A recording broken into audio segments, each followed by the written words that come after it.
प्रातः मुरली 29/1/2024। मीठे बच्चे, जैसा बाप तुम्हारा श्रृंगार करते हैं ऐसे तुम्हें भी दूसरों का करना है।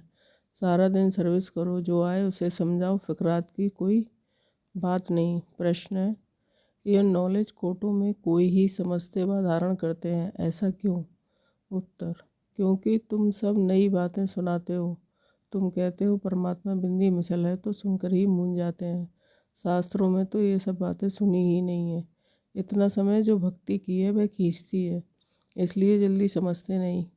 कोई कोई फिर ऐसे परवाने भी निकलते हैं जो कहते हैं बाबा हम तो विश्व का मालिक ज़रूर बनेंगे, हमें ऐसा बाबा मिला, हम छोड़ कैसे सकते हैं। सब कुछ निछावर करने की उछल आ जाती है। गीत। दूर देश के रहने वाले। ओम शांति। मीठे मीठे रूहानी बच्चे अच्छी तरह से जानते हैं कि हम मुसाफिर हैं, ये हमारा देश नहीं है। ये बेहद का नाटक बहुत बड़ा मांडवा है।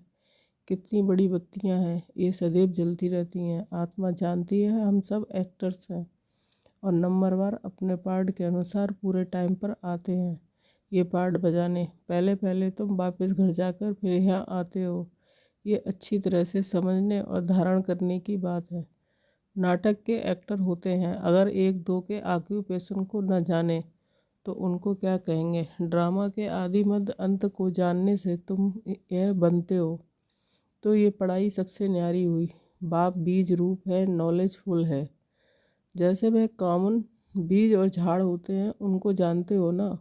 पहले पहले छोटे छोटे पत्ते निकलते हैं, फिर बड़े होते होते झाड़ कितना वृद्धि को पाता है, कितना समय लगता है। तुम्हारी बुद्धि में ये ज्ञान है। बाप तो एक ही बार आते हैं। मीठे मीठे बच्चे, ये अनादि अविनाशी ड्रामा है। बाप है स्वर्ग का रचिता, हेवनली गॉडफादर। हेवन स्थापन करने बाप को आना पड़ता है। गायन भी है, दूर देश का रहने वाला। ये रावण राज्य पराया है। रावण राज्य में राम को आना है। तुम्हारी बुद्धि में ही ज्ञान है।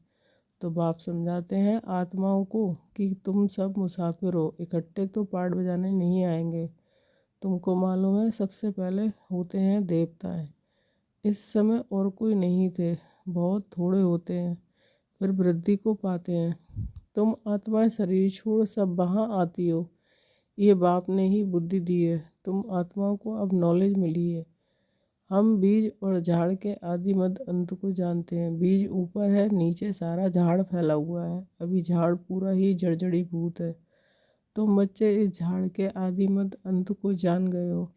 आगे ऋषि मुनियों से पूछते थे कि रचना और रचना के आदि मध्य अंत को जानते हो, तो नेति नेति कह देते थे। जबकि वह भी नहीं जानते तो परंपरा से कैसे हो सकता है। ये सब बातें अच्छी तरह से धारण करनी है, भूलना नहीं है। पढ़ाई तो पढ़नी है। पढ़ाई और योग बल से ही तुम पद पाते हो। पवित्र भी जरूर बनना है, सिवाय बाप के और कोई पवित्र बना ना सके। विनाशी धन दान करते तो राजाई कुल में अथवा अच्छे कुल में जन्म लेते हैं। तुम बच्चों को बहुत बड़े घर में जन्म मिलता है। नई दुनिया तो बहुत छोटी होती है। सतयुग में देवताओं का जैसे एक गांव है। शुरू में बॉम्बे कितनी छोटी थी, अब देखो कितनी वृद्धि को पाया है। आत्माएं सब अपना पार्ट बजाती हैं। सब मुसाफिर हैं। बाप एक ही बार का मुसाफिर है। वो तुम भी एक ही बार के मुसाफिर। तुम भी एक ही बार आते हो, फिर पुनर्जन्म लेते पार्ट बजाते ही रहते हो। अभी तुम अमरलोक में जाने के लिए अमर कथा सुनते हो, जिससे 21 जन्म उच्च पद पाते हो। 21 पीढ़ी पढ़ते हैं ना, पीढ़ी अर्थात बुढ़ापे तक। फिर दूसरा शरीर आप ही लेंगे। अकाले मृत्यु नहीं होगा, वह है ही अमरलोक। काल का नाम नहीं है, अचानक मृत्यु होती नहीं है। तुम एक शरीर छोड़ दूसरा लेते हो, दुख की कोई बात नहीं है। सर्प को दुख होता होगा क्या, और ही खुशी होती होगी। अभी तुमको आत्मा का ज्ञान मिलता है। आत्मा ही सब कुछ करती है, आत्मा में ही बुद्धि है। शरीर तो बिल्कुल ही अलग है। उनमें आत्मा ना होती तो शरीर चल ना सके। कैसे शरीर बनता है, आत्मा कैसे प्रवेश करती है, हर चीज़ वंडरफुल है। बाप कहते हैं मीठे मीठे बच्चे, तुम्हारा स्वर्ग है। Wonderful world. रावण राज में वंडर्स दिखाते हैं। रामराज में बाप का एक ही बंडर है। स्वर्ग जो आधा कल्प कायम रहता है, मनुष्यों ने देखा भी नहीं है, तो भी सबके मुख से स्वर्ग का नाम जरूर निकलता है। अभी तुम बुद्धि से जानते हो कि कोई कोई ने साक्षात्कार भी किया है। बाबा ने भी विनाश और अपनी राजधानी देखी, अर्जुन को भी साक्षात्कार में दिखाया है। अब बरोबर ये है गीता एपिसोड। बाबा बतलाते हैं कि बच्चे, ये है पुरुषोत्तम संगम युग, जबकि मैं आकर तुम बच्चों को राजयोग सिखाता हूँ और इतना ऊंच बनाता हूँ। दुनिया में इन बातों को कोई नहीं जानते। तुम बहुत मौज से रहते हो। यहाँ मनुष्य मरते हैं तो दीपक जगाते हैं कि आत्मा को अंधियारा ना हो। सतयुग में ऐसी बातें नहीं होती हैं। सतयुग में सब आत्माओं का दीपक जगा रहता है, घर घर में सोजरा होता है। यहाँ पर मनुष्य घर घर में बत्तियाँ जलाते हैं। बाप कहते हैं इन सब बातों को अच्छी तरह बुद्धि में धारण करना है। बाप और राजधानी को याद करते रहो। तुम जानते हो इतना समय हमने राजाई की। जो बहुत समय के बिछड़े हुए हैं उन्हों से ही बाप बात करते हैं, पढ़ाते हैं। बच्चे जानते हैं इस समय की बातों के ही त्योहार मनाते हैं। शिव जयंती भारत में ही मनाते हैं। शिव है ऊंचे ते ऊंच भगवान। वह भारत में कैसे आते हैं, उसने खुद बताया है कि मुझे प्रकृति का आधार लेकर आना पड़ता है। तब तो बोलते हैं, नहीं तो बच्चों का ज्ञान श्रृंगार कैसे कराएं। अब तुम्हारा श्रृंगार हो रहा है, तुम फिर दूसरों को करा रहे हो। मनुष्य देवता बनाने का ये है बहुत सहज, परंतु मनुष्यों की बुद्धि ऐसी डल हो गई है जो कुछ भी समझते नहीं, टाइम लेते हैं। तुम प्रदर्शनी में सब बातें समझाते हो, जो आया जैसे समझाया सब ड्रामा, फिक्रात की कोई बात नहीं। बच्चे कहते हैं बाबा माथा बहुत मारते हैं, निकलता है कोटों में कोई है, सो तो होगा। तुम कहते हो परमात्मा बिंदी है, शास्त्रों में ऐसी बात है नहीं, इसलिए मूंझ पड़ते हैं। तुम भी पहले नहीं मानते थे। कोई कोई को 2 वर्ष भी समझने में लगे, चले जाते हैं फिर आते हैं। इतना सहज भक्ति छूटती नहीं है, वह अपनी ओर खींचती है। ये भी ड्रामा का पार्ट है। सिवाय तुम ब्राह्मणों के और कोई नहीं जानते विराट रूप का भी अर्थ समझा है। ये है तुम्हारी बाजोली। तुम चक्र लगाते हो, इनको विराट नाटक कहा जाता है। इनका भी तुमको ज्ञान है। उन कॉलेजों में तो क्या क्या पढ़ते रहते हैं, यहाँ वह बात नहीं। साइंस वृद्धि को पाती ही रहती है, उनसे विनाश होना है। अभी भल तुम समझाएंगे, परंतु बिरला कोई मिलेगा जो कहेगा कि ये तो बहुत अच्छी बात है, ये तो रोज़ समझाना चाहिए कितना भी काम हो। परंतु कहेंगे हमको तो बाबा से ज़रूर लेना है, ये तो अथाह अनगिनत कमाई है। बाबा कहते हैं कि बच्चे, मेरी बुद्धि में सारे झाड़ की नॉलेज है, सो अभी तुम भी समझ रहे हो। बाप जो समझाते हैं वह बहुत एक्यूरेट है। 1 सेकंड ना मिले दूसरे से, कितनी महीनता है। तुमने कितने चक्र लगाए हैं, ये ड्रामा जू मिसल चलता है। एक ही चक्र को 5000 वर्ष लगते हैं, उसमें सारा खेल चलता है, उनको ही जानना है। वहाँ गाय भी फर्स्ट क्लास होंगी। जैसा आपका पद वैसा फर्नीचर वैसा मकान।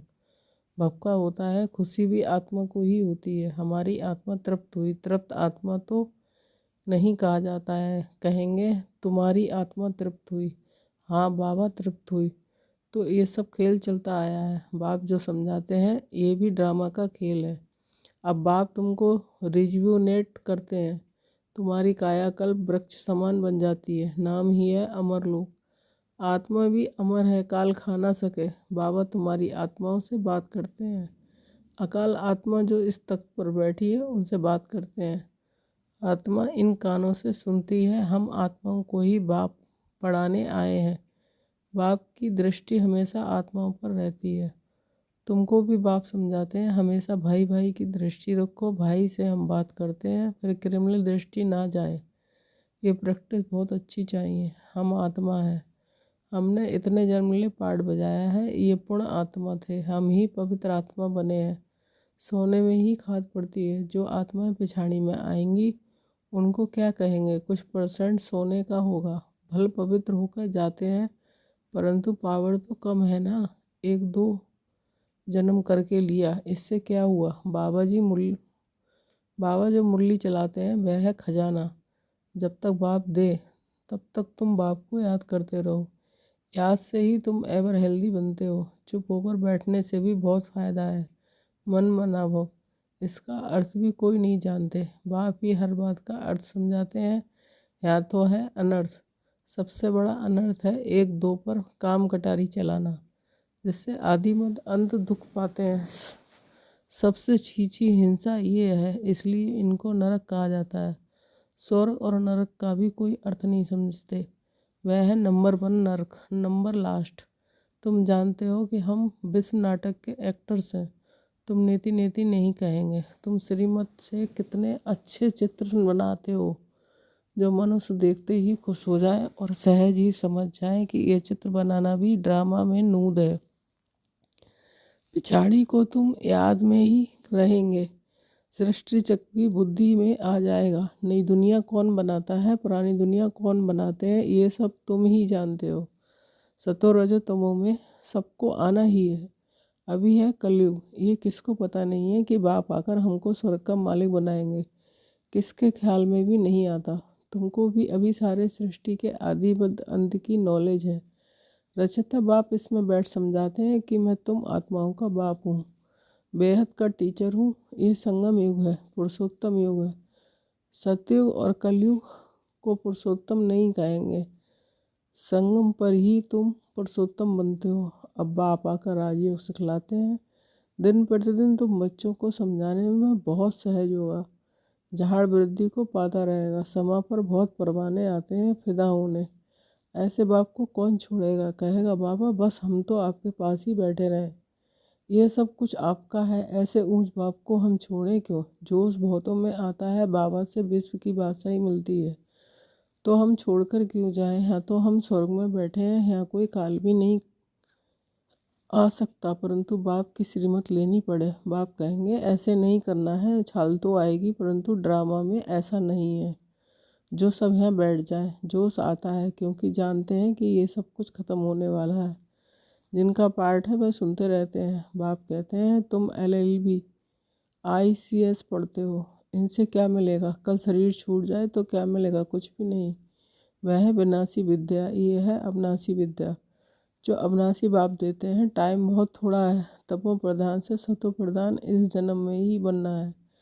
वह तो याद से ही बनेंगे। और सब देह के धर्म छोड़ मामेकम याद करो। शरीर पर भरोसा नहीं है, पढ़ते पढ़ते मर जाते हैं। तो बाप का काम है समझाना। इस पढ़ाई में क्या कमाई है और इस पढ़ाई में क्या कमाई है, ये तो तुम जानते हो। शिव बाबा का भंडारा सदैव भरपूर है। इतने सब बच्चे पलते रहते हैं, फिक्र की कोई बात नहीं है। भूख मर नहीं सकते। लौकिक बाप भी देखते हैं बच्चों को खाना नहीं मिलता है तो खुद भी नहीं खाते। बच्चों का दुख बाप सहन नहीं कर सकते। पहले बच्चे पीछे बाप। माँ सबसे पीछे खाती है, रूखा सूखा बचता है वह खा लेती है। हमारी भंडारी भी ऐसी है। अच्छा मीठे मीठे शकीले बच्चों के प्रति माता पिता बाप दादा का याद प्यार और गुड मॉर्निंग। रूहानी बाप की रूहानी बच्चों को नमस्ते। हम रूहानी बच्चों की रूहानी माता पिता बाप दादा को याद प्यार गुड मॉर्निंग नमस्ते नमस्ते। Thank you Baba, thank you. धारणा के लिए मुख्य सार 1 पॉइंट। भाई भाई की दृष्टि पक्की करनी है। हम आत्मा भाई से बात करते हैं। ये अभ्यास कर क्रिमिनल दृष्टि को परिवर्तन करना है। 2 पॉइंट। बाप जब ज्ञान खजाना देते हैं तो याद में बैठ बुद्धि रूपी झोली से खजाना भरना है। चुप बैठकर अविनाशी कमाई जमा करनी है। वरदान आत्मिक मुस्कुराहट द्वारा चेहरे से प्रसन्नता की झलक दिखाने वाले विशेष आत्मा भाव। स्पष्टीकरण ब्राह्मण जीवन की विशेषता है प्रसन्नता। प्रसन्नता अर्थात आत्मिक मुस्कुराहट। जोर जोर से हंसना नहीं, लेकिन मुस्कुराना। चाहे कोई गाली भी दे रहे हो तो भी आपके चेहरे पर दुख की लहर नहीं आए। सदा प्रसन्नचित। ये नहीं सोचो कि उसने 1 घंटा बोला, मैंने तो सिर्फ 1 सेकंड बोला। सेकंड भी बोला या सोचा। शकल पर अप्रसन्नता आई तो फेल हो जाएंगे। 1 घंटा सहन किया, फिर गुब्बारे से गैस निकल गई। श्रेष्ठ जीवन के लक्ष्य वाली विशेष आत्मा ऐसे गैस के गुब्बारे नहीं बनती। स्लोगन शीतल काया वाले योगी स्वयं शीतल बन दूसरों को शीतल दृष्टि से निहाल करेंगे। अव्यक्ति साइलेंस द्वारा डबल लाइट फरिश्ता स्थिति का अनुभव करो। जैसे साइंस वाले रेत में भी अनाज पैदा कर देते हैं, ऐसे आप साइलेंस द्वारा धरनी का परिवर्तन करो। इसके लिए शुभ भावना संपन्न बनो। ब्रह्मा बाप को फॉलो करो। साइलेंस की शक्ति से किसी भी आत्मा की वृत्ति दृष्टि का परिवर्तन कर दो।